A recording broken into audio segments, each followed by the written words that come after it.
জ্বলছে জ্বলছে, দেখবি জ্বলবি আর লুচির মতো করবি। দম আছে তো নয়, লড়িলে খেলার গাউনে লড়িলে। ইন্ডিয়া সেমিফাইনালে জিতে ফাইনালে পৌঁছে গেল। কি খেলাটাই না দেখালো, 250-এর ওপর রান করলো। চেস করতে পারবি তো করিলে।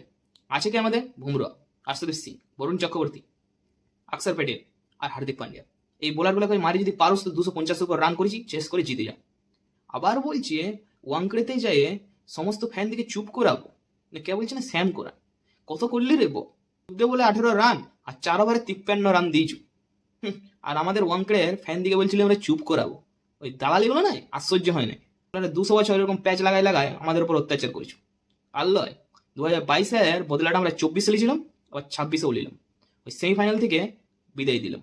ব্যাথেল জবরদস্ত খেলেছে, এটা মানতেই হবে। পুরো ওয়ান ম্যান আর্মি। 250-এর উপর রান চেস করতে নামে একাই 105 রান করছে, তাও আবার মাত্র 48 বলে। তোদের আরেকটা কেউ ভালো করে রান করে নেয়।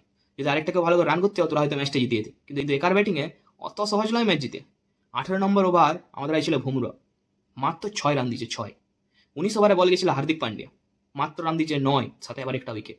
চাপের মুখে ওই ছোটা বল যে বুমরা করে দিয়ে গেল, অত সহজ লয় করা। প্রথমে তো এরা ভাবছিল দমে মারছি, 8 ওভারে এত রান করে দিচ্ছি, কিন্তু লাস্টের দিকে আমাদের 3টে ওভার কার রাখা জানোস তো, বুমরা দম আছে মারি জিতিলে 3 পয়েন্ট ইয়র্কার।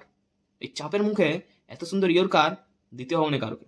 তোদের আর 4 কি করলেও 4 ওভারে 61 রান, কি মারটাই না মারলেও। আবার সঞ্জু স্যামসনের ক্যাচ মিস করেছি, লোকটা এই কাম ব্যাক করছে। ওই মুহূর্তে আবার সুযোগ দিস না, নাহলে না পুরো ধুই দিয়ে চলে যাবে। সেমিফাইনালও ম্যান অফ দ্য ম্যাচ পাইল, আর কোয়ার্টার ফাইনালও যেটা ওয়েস্ট ইন্ডিজের সাথে হয়েছিল সেটাও পাইছিল। তো ইংল্যান্ড টসে জিতে আজকে প্রথমে বল করার সিদ্ধান্ত নিয়েছিল। ইন্ডিয়া প্রথমে ব্যাট করতেই চাইছিল, যাই হোক আমাদের টস হারিয়ে কোনো অসুবিধা হয় না। ইন্ডিয়া ব্যাট করতে নামে অভিষেক শর্মা 2 নম্বর ওভারে আউট হয়ে যায়, মাত্র একটি 4 মারিছিল। কেন জানি না, লোকটার একদমই ফর্ম নাই, যেটাই মারছে সেটাই পুরো হাতে মারি ফেলছে, একটু দেখেও খেলছে না, ধীর ভাবে যে একটু টাইম এলি তারপরে মারবো তা লয়, সেই মারতে চলে যাচ্ছে, সেই অফ স্পিনার এখানে ফাঁসে গেল। আবার তোরা কি ভাবলি যে অভিষেক শর্মা আউট করে দিয়েছি আমরা ম্যাচটা ঘুরে দেবো? ওইরকম অভিষেক শর্মা না, আমাদের একটা জমা আছে, একটা আউট করবি আরেকটা আসবে আবার মারিবে, আরেকটা আউট করবি আবার আসবে আরেকজন মারিবে। কাকে আউট করবি? প্রথম থেকে অক্ষর প্যাটেল পর্যন্ত আমাদের ব্যাটিং আছে। তো অভিষেক শর্মা আউট হয়ে যাওয়ার পর আমাদের ঈশান কিষান আর সঞ্জু স্যামসন দুজন মেনে পার্টনারশিপ দিতে শুরু করলো। 8 ওভারের মধ্যে আমাদের 100-এর উপর রান নিয়ে চলে গেল। ঈশান কিষান কিন্তু দারুণ খেলেছে, 17 বলে 39 রান করেছে, কম রান লয়। আর এদিকে আমাদের সঞ্জু স্যামসন আগের দিনে যেখানে খেলাটা শেষ করেছিল সেখান থেকে আবার শুরু করেছে, আজকেও 89 রান করেছে। ও যদি চাইতো সেঞ্চুরিটা আরামসে হয়ে যেত, কিন্তু না, ও টিমের জন্য খেলছিল, যতটা বেশি রান করা যায় চেষ্টা করছিল, জানে এটা মুম্বাইয়ের গ্রাউন্ড, যে কোনো রান কিন্তু চেস করে দেওয়া যেতে পারে, তাই যতটা বেশি রান করা যায় ততটাই সেফ। তারপরে এলে আমাদের দুবেও আমাদের 25 বলে 43। একটা অভিষেক শর্মা আউট করেছে, কি হয়েছে, কতগুলো আছে জানুস? আবার এদিকে তিলক বর্মা 7 বলে 21 রান করে দিয়ে চলে গেছে। হার্দিক পান্ডিয়া 12 বলে 27, ভালোই খেলছে। তো সবাই মিলে খেলে আমাদের রানটা 250 বের করে দিল। টি-20-তে 20 ওভারে 250 উপর রান চেস করা অতটা সহজ ব্যাপার নয়, কিন্তু মুম্বাইয়ের গ্রাউন্ড কিচ্ছু বলা যায় না।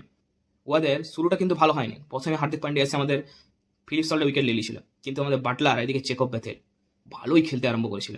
আর এদিকে হেরি বুকের ক্যাচটা অক্ষর প্যাটেল যা লিচে জবরদস্ত, পুরো উল্টো দিকে দৌড়ে পড়ে এত দূর যায় পরে ক্যাচটা মানতেই হবে। বাপু কিন্তু, আর এই বাপুকে আবার সাউথ আফ্রিকার বিরুদ্ধে ড্রপ করে দিয়েছিল। লোকটা ব্যাটে আছে, বলে আছে, ফিল্ডিং আছে, কিসে ম্যাচ জিতে পারবে না। আমাদের সহ অধিনায়ক, তাকে আবার কেউ বাদ দেয়? আজকে তো ফিল্ডিংয়ে পুরো ম্যাচটা একাই ঘুরেছে, 2টো ভাইটাল ক্যাচ লিছে, চাপের মুহূর্তে লিছে। ওখানে উইল জ্যাকের ক্যাচটা জটিল ক্যাচটাই ছিল, ক্যাচটা ডুবে লিছে, কিন্তু আসল কাজটা কিন্তু আমাদের বাপুই করে দিয়েছে। প্যাথেল ওদের একদিক থেকে কিন্তু লড়াই করেই যাচ্ছে, একটা মারি যাচ্ছে, কারুকে ছাড়ে না। বরুণ চক্রবর্তীকে মারে তো 64 লিছে 4 ওভারে, বল ফেলতেই দেয়নি, বল পড়েনি, শর্ট পড়েছে না আগে পড়েছে, মানে বলেই হয়নি।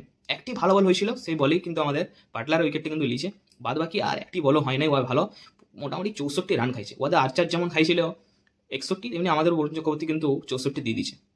কিন্তু যাই হোক, আমাদের কিন্তু আছে অর্শদীপ সিং, জসপ্রীত বুমরা।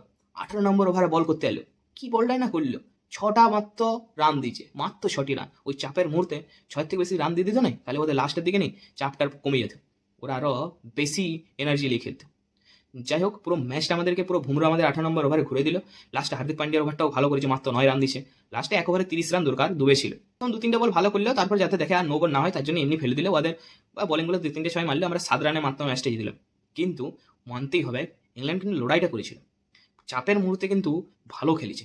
আমাদেরও কিন্তু বেশ টেনশনেই ফেলেছিল, মনে হচ্ছিল যে কী হবে। আমরা সেমিফাইনাল ম্যাচ জিতে এখন ফাইনালে কে আসছে না নিউজিল্যান্ড। সাউথ আফ্রিকার মতো টিমকে এক চেটিয়া মারিয়ে কনফিডেন্সলি আসছে কিন্তু আহমেদাবাদের খেলা। আমাদের কিন্তু এইরকম খেলাটাই পুরো রাখতে হবে।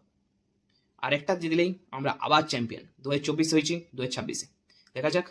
ইন্ডিয়ার টিম তো এখন খুব ভালো ফর্মেই আছে, বোলাররাও মোটামুটি ভালো পারফরমেন্স করছে। শুধু বরুণ চক্রবর্তী একটু যদি ভালো বলটা করে রানটা কম দেয় তাহলে আমরা ম্যাচে থাকবো।